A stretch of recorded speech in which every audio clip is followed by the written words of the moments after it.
Saudações, caro internauta, bem-vindos de volta a mais um espaço Grande Entrevista da Agência de Notícias Angola Press. Hoje temos o prazer de conversar com Daniel Sapateiro, um especialista em economia internacional, para fazermos o lançamento da Cimeira Estados Unidos da América-África, que decorrerá de 22 a 25 de junho. Deixa-me dizer que esta cimeira é organizada pela Corporate Council on Africa, em parceria com o governo de Angola e o Grupo Arena. Vamos então entender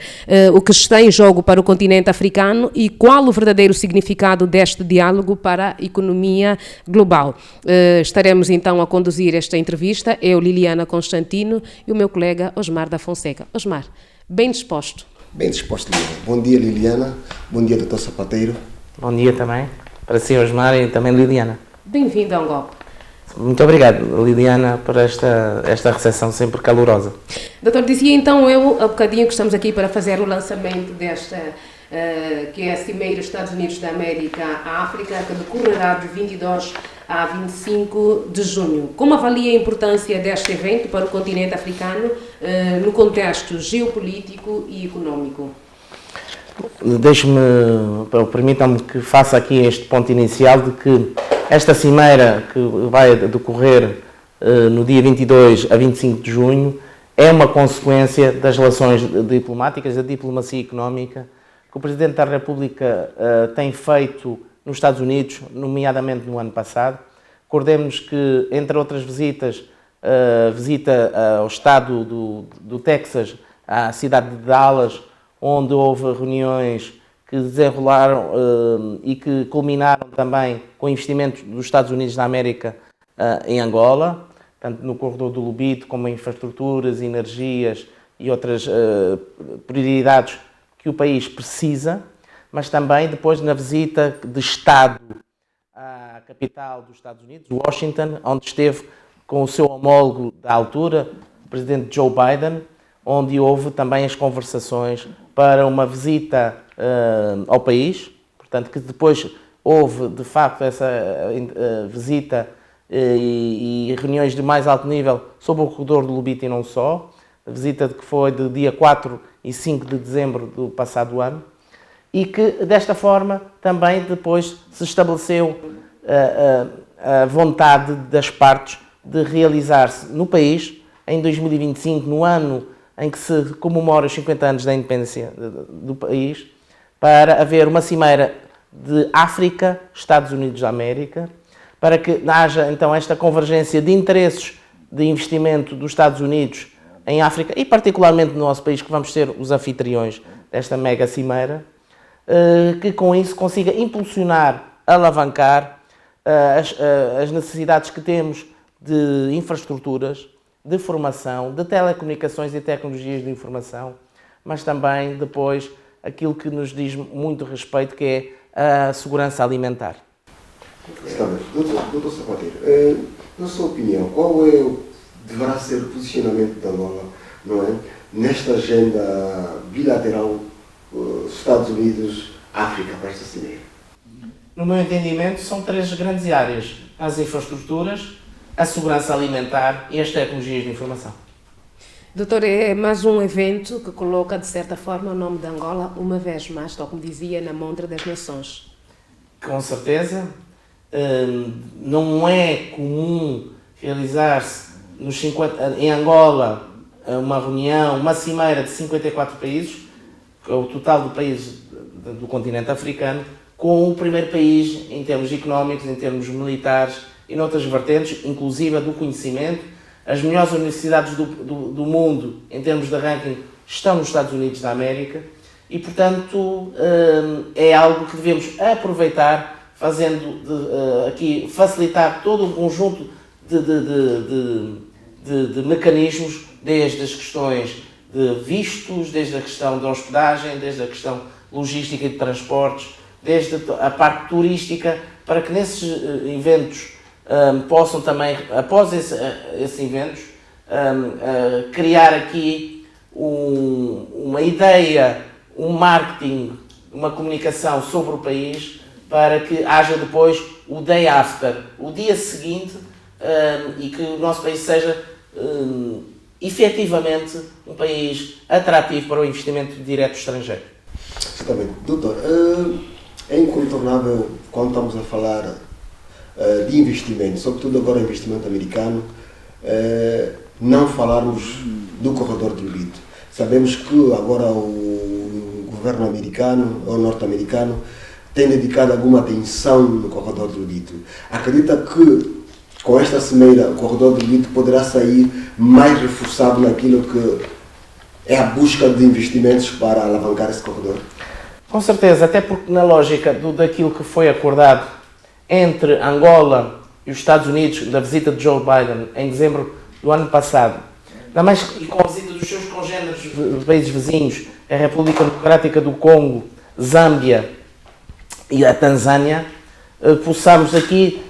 ter um corredor do Lubito, ou seja, o caminho de ferro que parte da cidade do Lubito, de província de Benguela, até ao porto marítimo da capital da República Unida da Tanzânia, Dar es Salaam. Ou seja, que haja aqui um caminho ferroviário que depois faça a interligação com os transportes rodoviários e aeroportuários, numa lógica de importação, exportação e de comércio entre os países africanos, que é algo que é preciso fomentar também numa lógica, tendo aqui todos os outros países africanos, nesta cimeira de 22 a 25 de junho, que é a Zona de Comércio Livre Continental Africano, para que entre outros caminhos de ferro, outros corredores que existem no continente africano, na África subsaariana e na Comunidade de Desenvolvimento da África Austral, que nós pertencemos a Angola, haja essas trocas comerciais que não tem que ser só necessariamente o transporte de pessoas, mas também o transporte de mercadorias, matérias-primas, entre os países do qual o corredor do Lubito atravessa. Sinais concretos de investimentos dos Estados Unidos da América em Angola com esta cimeira? Nós, no ano passado, e portanto em maio, no presidente João Manuel Gonçalves Lourenço aos Estados Unidos, à cidade de Dallas, como eu disse, houve aqui um banco americano que tem como foco o investimento estrangeiro por via do financiamento desse banco, que é o Exim Bank, de 1,3 mil milhões de dólares para investimento em infraestruturas direcionado especificamente para o corredor do Lubito. Agora, nós não podemos apenas aguardar que sejam os Estados a investirem com os seus meios, recursos financeiros, humanos, tecnológicos, mas também aqui convidar, e é essencialmente, eu penso que esta cimeira África-Estados Unidos, de convidar o setor empresarial não petrolífero, essencialmente, para também fazer o aporte, aqui o investimento privado, seja infraestruturas de apoio ao longo dos quase 1.500 km do Lubito ao Luau, na província do Mochico-Leste, atual província de Mochico-Leste, também do transporte de pessoas, a parte logística de armazéns, a parte de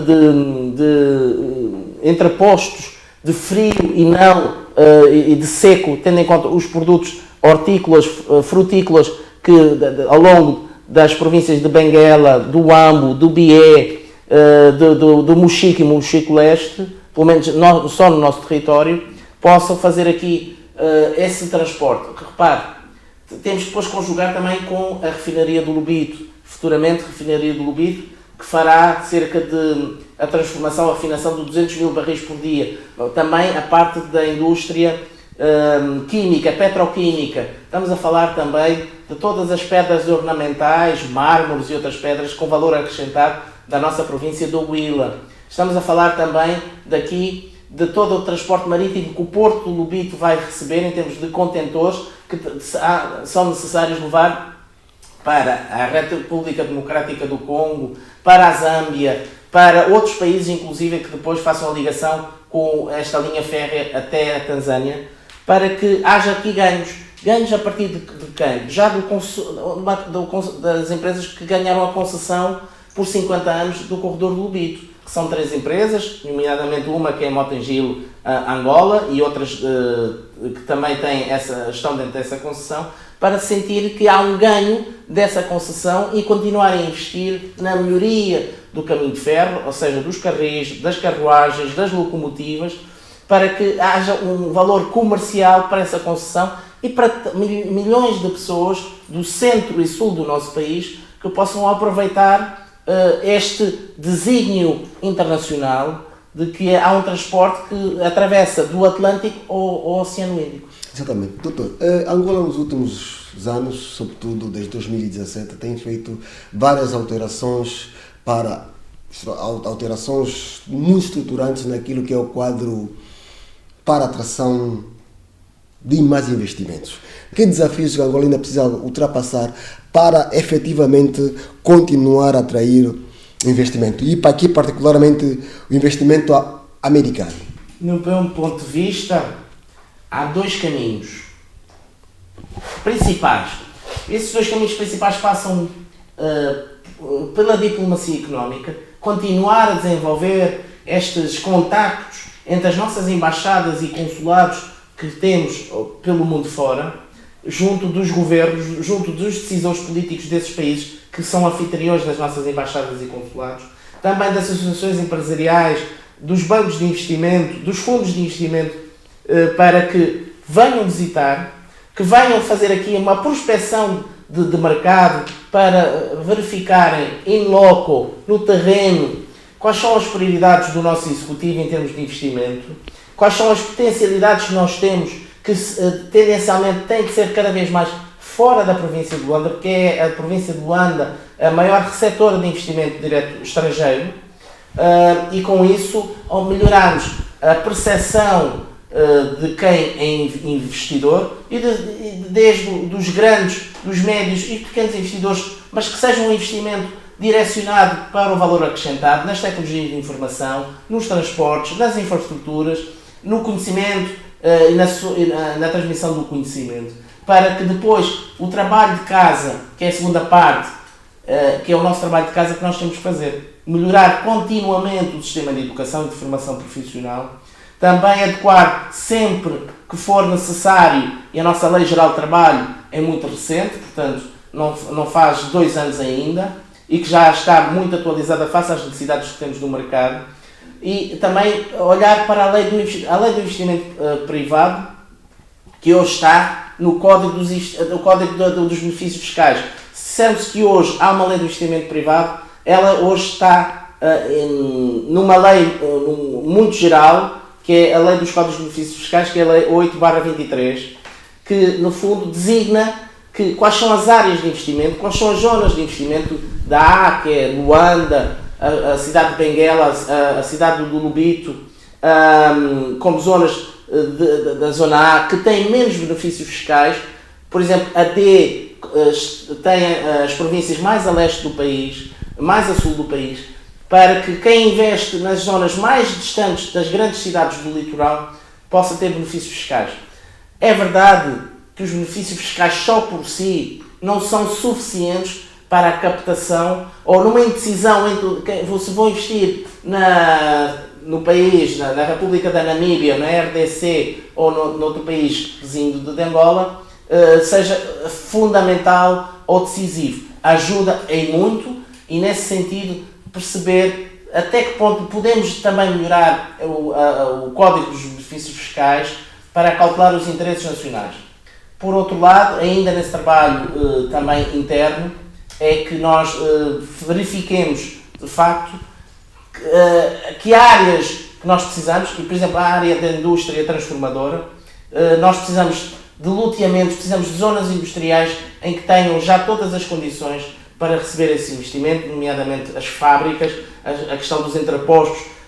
fazendo a ligação entre a agricultura, a pesca, a floresta, e que depois haja essa transformação desses produtos da terra e do mar em produtos acabados, de valor acrescentado para consumo interno, mas também e essencialmente para exportação. Doutor, esta cimeira estará focada em 3 áreas: energias limpas, agricultura sustentável e digitalização. Será que Angola está preparada para tirar proveito dessas áreas? Essas áreas são, elas próprias, elas interligam-se, como tudo na economia. Reparemos, na parte de energia, nós somos um produtor de energia e de energia limpa. Mais de 70% da nossa energia já é produzida por via de energias hidroelétricas. As nossas barragens que não são só aquelas que atravessam o nosso maior rio do país, o rio Kwanza, mas também em outros rios que têm capacidade de produzir energia elétrica. E nesse sentido, o que nos falta é melhorar aqui a travessia do norte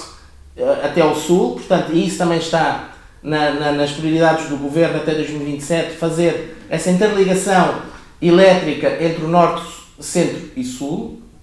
e depois a distribuição dessa própria energia. Nós sabemos que nós, para sermos competitivos, tivemos que mudar a lei do tarifário de energia e águas, que é uma lei muito recente, que vem aqui também acompanhar a necessidade de que o setor privado invista na produção, na distribuição de energia, aumentando aqui, efetivamente, aqui o tarifário para ser competitivo, quem invista consiga ter retorno mais rápido e desta forma convidarmos os grandes produtores de energia com experiência em África para o fazer e dessa forma também aqui desonerando, aqui retirando o Estado dessa importância que tem tido de ser sempre ele o fomentador do investimento em energia, porque dela é muito importante. Porquê? Porque nós, para produzirmos bens e serviços de melhor qualidade e a preços mais competitivos, nós temos que reduzir aqui as redundâncias. Ou seja, a produção de energia por via daquilo que nós temos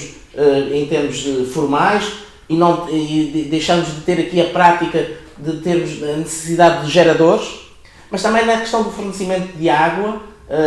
para que nós tenhamos cada vez mais acesso à água potável e dessa forma também reduzimos uma outra redundância que as empresas têm de ter tanques, comprar água de cisternas e aqui melhoramos também essa percepção de que investir em Angola é seguro porque nós temos estes elementos básicos para também os investidores poderem estar cá. Quando falamos de digitalização, caro internauta, nós estamos a falar de informática, nós estamos a falar de cada vez mais termos processos automatizados nas atividades económicas. Nós hoje, em Angola, tem esse orgulho de que, por exemplo, muitos dos meios de pagamento já são eletrónicos. A senhora que nos está a assistir, com certeza que já deve ter um cartão de débito, já deve ir a um multicaixa, já deve ter provavelmente a aplicação do Multicaixa Express. Mas para isso acontecer, nós temos que ter o sistema de telecomunicações a funcionar, que cada vez mais também está na linha de ponta a nível mundial, com o lançamento do ANGOSAT 2 e que está a funcionar principalmente nas zonas mais recônditas do país, permitindo isso então transações comerciais, meios de pagamento cada vez mais acessíveis, mais baratos, mais rápidos e mais seguros. Por via, a última prioridade, a segurança alimentar, ou seja, nós temos alimentos em boa qualidade, respeitando aqui a segurança pública e a segurança alimentar e pública de que aquilo que comemos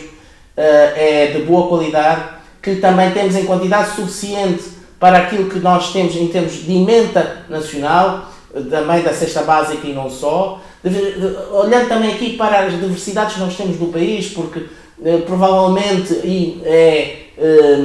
aceitável que quem está no centro do país tem um tipo de emenda alimentar diferente de quem está no leste, quem está em outras partes do país, mas o mais importante é que nós, nos últimos anos, temos tido planos públicos de fomento da segurança alimentar. Estamos a falar, por exemplo, do plano pecuária, do plano pescas e do plano agrão, para que estes elementos sejam produzidos a nível nacional, sejam exportados em termos daquilo que é o excedente e por via dessa exportação fazemos aqui a captação de divisas e com isso dizermos o seguinte: nós sermos autossustentáveis a nível alimentar naquilo que é realmente impactante é um elemento também diferenciador para um país que tem como princípios a redução das importações daquilo que nós já somos sustentáveis, a produção para a exportação. Doutor, qual a participação de Angola na Zona de Comércio Livre Continental Africana? Pode ser complementada por parcerias com os Estados Unidos? A partir desta cimeira, podemos fazer relações, podemos desenvolver ações que vão catapultar ou ajudar a cimentar Angola na Zona de Comércio Livre Africana? Nós pertencemos à Zona de Comércio Livre Continental Africana há cerca de 3 anos e meio. Neste tempo, Nós continuamos a fazer um trabalho, nomeadamente o Ministério do Comércio, Indústria e Serviços, para conjugar os produtos que temos com aqueles que são exportáveis e aquilo que nós também podemos importar. Conjugando isto com os Estados Unidos, nomeadamente quando falamos de África, os 54 países, o número de habitantes estimado de 1,4 mil milhões de habitantes, com a política aduaneira e tarifária dos Estados Unidos da América, ou seja, o levantamento de barreiras entre os Estados Unidos e os países, todos os outros países, para que esses países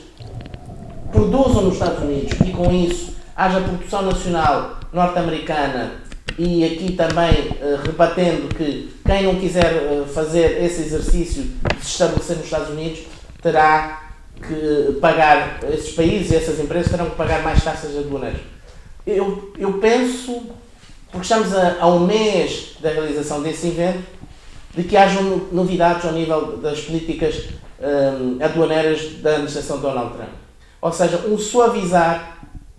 para os países africanos, que nós não podemos estar ou serem nivelados como outros blocos económicos, como a União Europeia, a China e a Federação Russa, etc. Nós temos debilidades assumidas, queremos melhorar também assumidamente sim, mas precisamos deste intercâmbio que seja facilitador para aquilo que nós temos em termos de matérias-primas de valor acrescentado para as telecomunicações para as telecomunicações, mas também ao nível das matérias-primas, daquilo que produzimos ao nível da terra, ao nível do mar, para que haja então esse intercâmbio. Porque os Estados Unidos é um país rico, é um país, o número 1 em termos de produto interno bruto, segundo as estatísticas, mas continua a necessitar daquilo que nós também temos, mas que temos que fazer um exercício também pela via da Zona de Comércio Livre Continental Africana, que é a produção, a transformação dessas matérias-primas em produtos acabados e não sejamos só meramente produtores e que depois esses países mais ricos venham a fazer a compra a um preço muito mais baixo, que depois nós recompramos como produto já acabado a um preço muito mais elevado. Nesse sentido, tendo aqui representantes da administração de Donald Trump, associações e câmaras de comércio de todos os países da África, também com aquela que representa os Estados Unidos ao nível, por exemplo, da Secretaria de Estado do Comércio, que seria nomeadamente equiparado ao nosso Ministério da Indústria e Comércio, a parcerias para que nós sejamos aqui, enquanto África, um país Angola como país e continente africano, com as possibilidades de nós exportarmos aquilo que nós mais temos para também o nosso comércio, a nossa balança de comercial seja maior, retirando o petróleo desta equação. Por exemplo,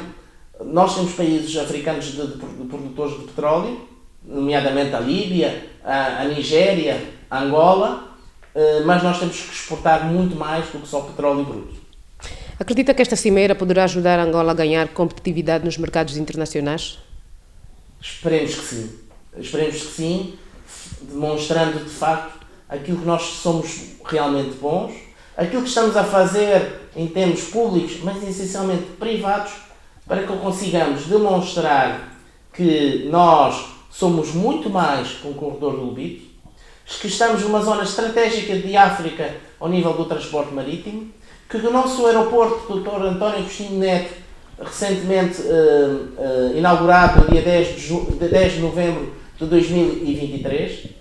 possa dar aqui então um aporte também ao nível regional de produção de petróleo, de diamantes, de outros metais essenciais para a economia global, como também da parte da nossa agricultura, também da nossa parte de nós termos aqui hubs, clusters, ao nível dos transportes, ao nível da montagem de tecnologias de informação, mas também de carros, autocarros, de locomotivas tão necessárias para as nossas linhas dos caminhos de ferro do Luanda, os caminhos de ferro do Lubito e também de Moçambique. E, portanto, nós temos aqui tudo a ganhar e estas cimeiras visam também catapultar, aumentar a nossa projeção a nível internacional para que bons investimentos naquilo que realmente importa para as pessoas, para a juventude africana, que a maior parte da população africana é jovem, possamos aqui aumentar o rendimento destes jovens para subirem e estarem numa franja da sociedade que querem estar, que é uma franja dos consumidores de renda média. Exatamente. Doutor, acaba de apontar aqui alguns ganhos que poderão advir no pós-cimeira. Neste quadro, que medidas o governo angolano deverá adotar para maximizar esses potenciais ganhos que podem surgir da cimeira? Continuar a investir em infraestruturas de qualidade, na formação das pessoas, fazer algumas reformas estruturais, algumas reformas necessárias, nomeadamente na questão da educação desde o pré-escolar até a 12ª classe, porque o ensino superior, o nosso Ministério do Ensino Superior, Ciência, Tecnologia e Inovação está já ao nível do país com uma rede de universidades e de institutos superiores politécnicos já bem implantados, mas o nosso ensino técnico precisa de uma melhoria bastante grande para aproximar as necessidades das empresas privadas, ligadas não só às prioridades das tecnologias de informação, da segurança alimentar, das infraestruturas, do transporte de pessoas, ferroviário, aeroportuário e terrestre, mas outras que dessa forma consigamos ter pessoal capacitado para que quando houver esses investimentos, tanto nacionais como estrangeiros, mas essencialmente estrangeiros, consigamos dar resposta ao nível da mão de obra, ao nível da produtividade, ao nível da qualidade daquilo que produzimos. E esse tem que ser o foco, porque quem investe quer ter resultados rápidos, quer ter lucros, quer fazer a exportação desses lucros para continuar a ver como Angola como um país que é sustentável a médio e longo prazo e não tenhamos investimentos de curto prazo que muitas das vezes não são mais do que retirar riquezas do país e com isso o povo angolano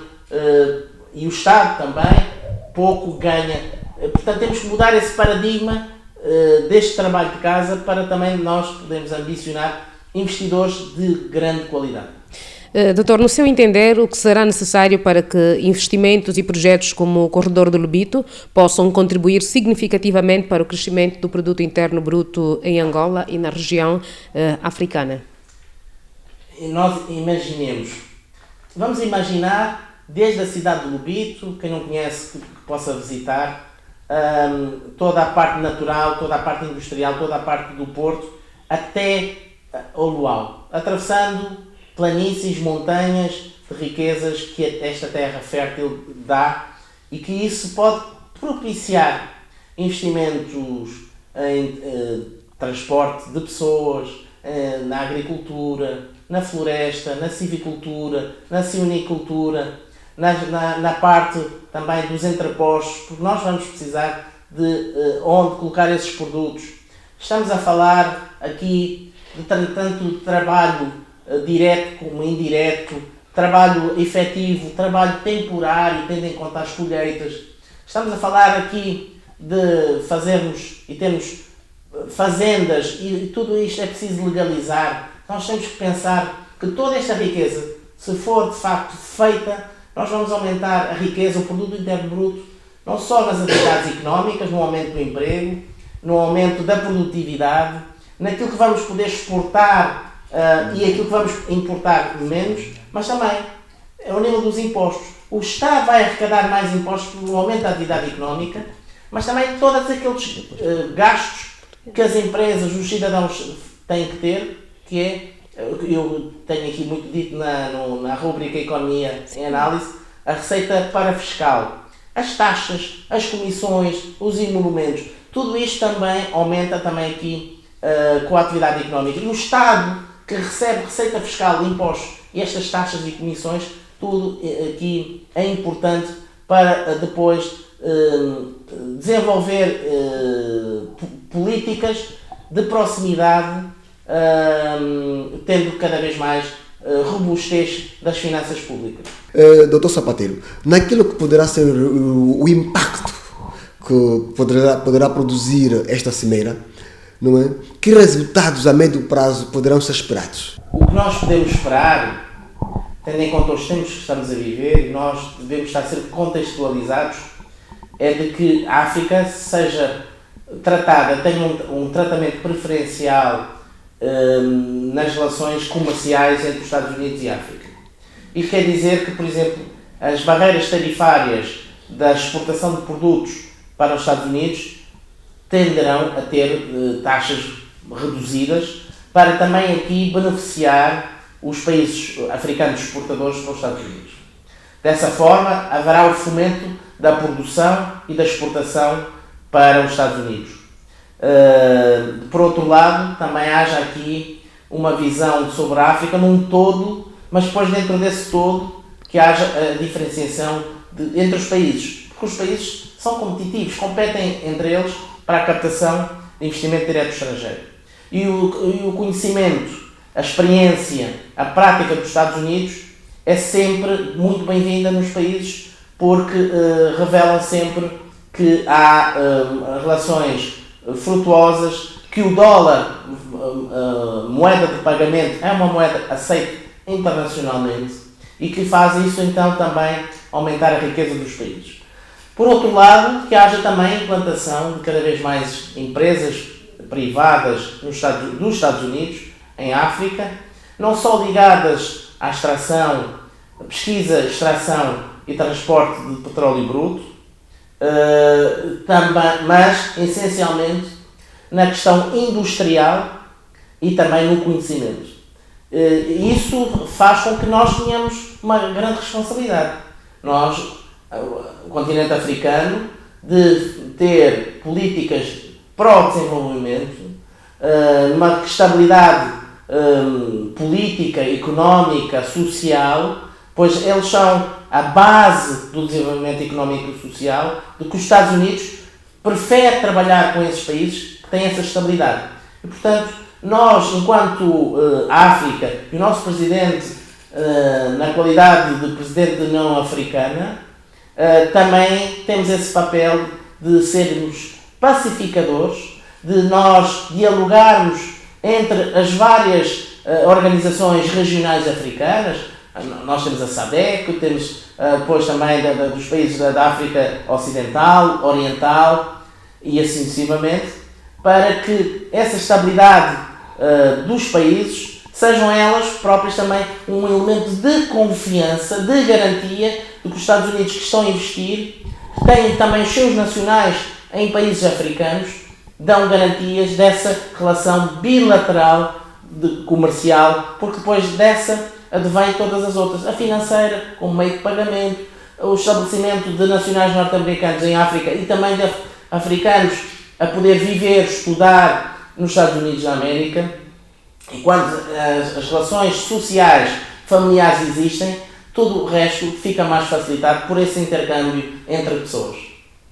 Doutor, chegamos então ao final desta grande entrevista. Quer deixar aqui alguma recomendação específica para os decisores políticos e líderes económicos angolanos? Que sejamos humildes, que sejamos transparentes, que nós possamos estar alinhados com as prioridades das nossas populações, olhando também mais do que longo prazo, 2030, 2035, mais do que isso, porque a economia envolve investimentos, e os investimentos têm o seu tempo de semear e colher para que nas próximas gerações, aquelas que vêm após nós, portanto aqueles que nasceram nos anos 1970, 80, 1990, que hoje têm 30 anos, 20 anos, já também nascidos neste milénio, neste século, possam aproveitar aquilo que os estadistas, os governantes, vão decidindo nas suas políticas internas, mas também nesta cimeira, que estarão todos unidos, todos juntos, numa lógica de que o melhor para a África tenderá também a ser o melhor para o mundo. Dr. Daniel Sapateiro, agradecemos então pela sua análise esclarecedora sobre os caminhos que as relações de cooperação entre os Estados Unidos da América e a África poderão tomar após esta cimeira. E nós, Angopa, obviamente, continuaremos a acompanhar os próximos passos e frutos desta cimeira Estados Unidos da América-África, que decorrerá de 22 a 25 de junho. Eu e o meu colega Osmar da Fonseca nos despedimos, prometendo, tal como disse, trazer até si os próximos passos desta que será a Cimeira Estados Unidos da América-África. Já sabe, é sempre um prazer trabalhar para si. Fique bem.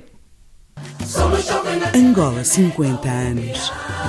Preservar e valorizar as conquistas alcançadas, construindo um futuro melhor. Governo de Angola.